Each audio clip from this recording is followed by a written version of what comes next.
नमस्कार मित्रांनो, आज आपल्याकडे असे कलाकार आलेले आहेत जे की जरा सेम माझ्यासारखे मिळते जुळते आहेत. ते सध्या म्हणजे पायाने अपंग आहेत, पण त्यांची कला खूप मोठी आहे आणि यांना तुम्ही कुठंतरी सोशल मीडियावरती बघितलेलं असणार आहे, खास करून अजितदादांच्या आवाज काढताना. तर अजितदादांचा आवाज आज ह्या सरांच्या तोंडून ऐकूया कशा पद्धतीने काढतात, आणि अजून बरीच काय काय कला आहे आणि अजून बरेच आवाज पण आहेत ते सुद्धा ऐकूया. तर दादांचं नाव आहे मधुकर वायकर, माळेगावचे आहेत. बारामतीतले माळेगाव ना का अकलूजकडलं? आपलं माळेगाव बारामती. माळेगाव बारामती. तर दादा एकदा दादांची आठवण होऊन जाऊ द्या. दादा म्हणजे ही आमच्यासाठी दैवत. हो, आणि सगळ्यांसाठी. दादा म्हणजे हां, आम्ही म्हणजे दादाला देवासारखं मानणारे, पण आम्ही जोशी मेढंगी लोक आहोत. बरोबर. परंतु एक दादांची एक आठवण.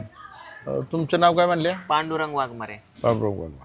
हां, खऱ्या अर्थाने आपण पूर्वीचा सूर्यनगरीचा परिसर घ्या आणि सध्याचा घ्या, ज्याच्यात पांडुरंग वाघमारेंनी जेवढा काही बदल केला, हे कुठंतरी घडत असताना अशा काही कलावंताचा आधार घेतला पाहिजे, कुठंतरी आपण म्हणलं पाहिजे.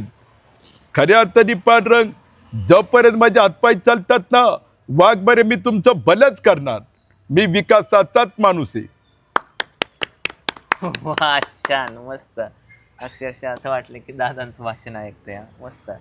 अजून तुम्ही अरे वाघमारे काम आहे तुमचं भारी, वाघमारे साहेब काम तुमचं आहे भारी, म्हणून आहे आपण कलावंत. आणि खऱ्या अर्थाने कलावंताचा केला पाहिजे ना आपण आदर. तुम्ही आहे फार मोठी कलावंत. मस्त. हे रामदास आठवले साहेबांचा आवाज होता. छान गाला, मस्त, बेस्ट. अजून शक्ती गो. हा, आओ ललिता, दादेबा मुझे खाब पड़ा, खाब में यह आया कि दादेबा मुझे चांदी के थाले में खाना खिलाती. आओ ललिता. राजकुमार. हा वाघमारे साहेब, आपण कलावंत आहात आणि खरंच तुमची कला मला आवडली आहे.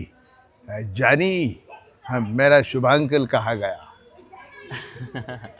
छान, मस्त, बेस्ट. अजून कोणता आवाज येतोय आपल्याला? अजून कोणता म्हणजे? बरेच आता ते विको माईकवर मी असे बरेचसे, नाही, परंतु तुम्ही बोलू एक शकता. खंत आहे की बुवा माईक मला आहे. तसले माईकवर गेल्यानंतर ते एक म्हणजे एक जागृतच माणसाच्या अंगात होतं. बर बर आणि खऱ्या अर्थाने एक म्हणजे तुम्ही एखादा व्यासपीठावर बोलायला लागल्यानंतर बरं. ते आपोआपच निर्माण होतं. तर ही कसं आहे, नाही, आता काय पाण्यातल्या शकतंय? माशाला कोणी पोहायला शिकवत नाही. नाही नाही, ती बरोबर. कला आहे, कौशल्य आहे. आणि खरं ही कला कौशल्य ग्रामीण भागातली जी कलावंत आहे, बरं. ते हे जे काही कलाकारांचं मानधन असतं, हा, ते आम्ही कलावंत या मानधनापासून वंचित आहे. हा. आता काढू शकता की आवाज, म्हणजे माईक लावलेला आहे आपल्याकडे. माईक लावलं हा, तुम्हाला तुम्ही जे- बोलू शकताय. अच्छा. पण ते माईक वाचलं नाही, मी आणखीन लोकांच्या आवाजात बोलू अच्छा, शकतो ना, हा. असं म्हणलं मी. माईक, तुमच्यासाठी माईक पाहिजे. हा पण माईक असा पाहिजे. आवाज क्लिअर जातोय. क्लिअर जातो. जातो क्लिअर. परंतु आता कसं बरं, आहे, अजून एखादा दुसरा हा. हे करू. एखादा दुसरा. आता आम्हाला एक आवड होते की बुवा वाघमारे साहेब ते दादांच्या आवाजात बोलतात. आणि खरंच दादा म्हणजे एक दादा हे सर्वांच्या हृदयात होते. दादा हे आपले दैवतच आहे. तर आम्हालाही आवड आहे की तुम्ही दादासारखं बोला. मलाही माईक लागतो. आहे ना तुम्हाला माहित त्याच्यात. असं नाही, मला यो माईक लागतो. बघ Sound वाघमारे, हात चावटपणा चालव नका. एकदा सांगितलं कुठला निर्णय घेतला काय त्याच्यात बदल झाला, हा. एकदा माणसाने कुठली टेप धरली ना की ती आपण पूर्णच केली पाहिजे. बेस्ट, बेस आहे तुमच्या आवाजाला. मस्त. छान, उत्तम. आम्ही एक मॅजिक दाखवू. आता हे आपले जादूगार आहेत, ते पण काहीतरी एक मॅजिक दाखवत आहेत. आता- नेहमी काय ना काय घेऊन येत हा, असतात. नेहमी काय ना काय घेऊन येत असतोय. हा, हा, बोला. तर आपल्याकडे एक बॉक्स आहे. हा बॉक्स आहे बरं का, हा, वायकर सर, पांढरंग सर. हा बॉक्स असा आहे की याला मॅजिक म्हणू शकतो, हात चालाकी म्हणू शकतो. तर ह्याच्यामध्ये आपल्या समोर मी नोट ठेवलेली आहे. ओके, ही नोट आपल्या समोर ठेवतोय. आता ही हाताची चालाकी जादू म्हणायचं, हात चालाकी म्हणायचं. हा बॉक्स घेतला मी इथं असा ठेवला. मी काय केलं, ह्याच्यावरती हात फिरवला. आपणही काढू शकतो, कुणी काढून घ्यायची नोट आपण घेऊ शकताय. मॅजिक शेवटी हात चालाकी असते. हे सगळं हाताची चालाकी असते, मॅजिक असतं, डोकं असतं, टेक्निक असतं, माइंड असतं. बघूया आता मॅजिक काय होते. बघूया, पांढरंग सरांनी घेतलेलं आहे हातात बॉक्स. बघूया निघतोय का. नाही ते हुशार आहे, ते मला माहिती आहे, ते काढणार 100%. ह्याला आणि जर निघली तर नोट सर आपली बरं का, आणि नाही निघली तर माझी. ह्याला कसं असतं, ह्याला 4 ठिकाणी एकदमच सही प्रेशर द्यावं लागतं कुठंतरी. नाही पण मला ते कुठेतरीच माहित करावं. नाही. हा कुठंतरी प्रेशर द्यावं लागणार आहे याला. धरा बरं तुम्ही. बघा बरं. ते शेवटी म्हणलं ना, जेणे काम तेने करूची. ते जादूगरने काम करू जाडी, ते जादूगर परत करून एकदा टाकू. काढून दाखव बरं हे मला. काय असा बॉक्स धरायचा, वरून नोट जाऊ शकते, नुसतं असं सहज काढायचं, सहज याच्यावर ठेवायचं. अजून एकदा. अजून एकदा काढतो, असं काहीच नाही. हे काय असं. ओके. खऱ्या अर्थाने मला बघायला गेलं तर आता दादांचा पण आवाज मला लगेच निघाला ह्यांचा हा. मग दादा कोणत्याचा घ्या तुम्ही? हा घ्या. नळू भाऊंचा घ्या. हा very good, very good. Very good. म्हणलं ना पांडुरंग सर हुशार आहेत, फक्त ट्रिक्स, फक्त सिक्रेट सांगू नका. जादूची सिक्रेट कोणाला सांगायची नसते, हो काय. It is very simple. हो. मला त्या पण आता त्याला जादू आणल्या ना, पूर्ण ताकद लावा लागली असते ना. काहीच ताकद बिकद काय नाही. लय ताकद फक्त नसदा पाहिजे त्याची. बर सर, तुम्हाला भेटून आम्हाला आनंद वाटला. आपल्या कार्याला आमच्या शुभेच्छा. थँक्यू.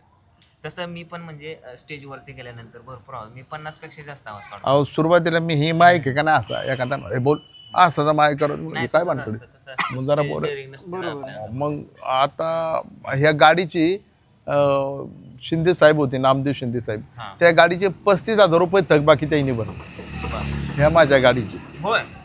त्यांच्या म्हणजे एका इन्स्पेक्टरच्या खिशात ते पैसे वळखले. आणि दादांच्या आवाजात बोललो तर त्यांना एवढं आवड वाटली. म्हटलं दादा तुमच्या नामातच देव आहे. मग म्हणला तू आवाज कुठले काढतो असं म्हणलं. आणखीन नेते अभिनय मला म्हणले दादांच्या आवाजात बोलून जा. म्हटलं बोलतो दादा. मग केलं चालू. नाही, खऱ्या अर्थाने आपण पूर्वीचा बारामतीचा परिसर घ्या, सध्याचा घ्या, याच्यात शिंदे साहेबांनी एवढा काही बदल केला.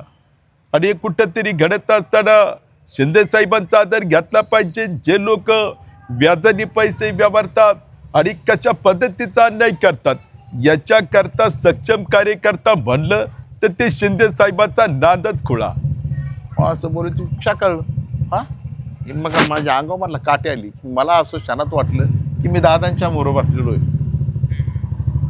मलाही सुरुवातीला असं वाटायचं की मी अशी नेते अभिनेत्यांचे आवाज, पहिले मी बच्चनचे आवाज करायचो, पण ते बच्चनचा आवाज नंतर मिथुन चक्रावरती, जितेंद्र, धर्मेंद्र. मिथून दादाचं काढून दाखव.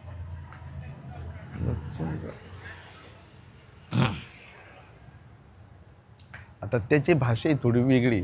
ते तसं अंड्यावर तसं नाही का, काढायची. अंड्यावर बोललेले ते हा बोला बोला. तेरे जात को फायदा मारो. हा बोला ना बोला ना. शंकर असं. अ शंकर तर जात को पायदा मार. मग त्याची हुनरची भाषा असते ती एकदम. हावभाव पण तसे करावं लागतात आणि ते फिरवावं लागतं. म्हणजे एक मायक असणारा भाऊ, ते सर्व मला काहीतरी तिथपर्यंत मी जाऊ शकतो. आपला एवढा साऊंड आहे, त्याच्यावरती आवाज भारी काढत होते. आणि हे आपल्याकडे घरी असं आलते घ्यायचं. आमच्या ऐकूच भेटत नाही कुठे ते. आई यांच्याकडे. हा. आणि हॅलो. हा हॅलो.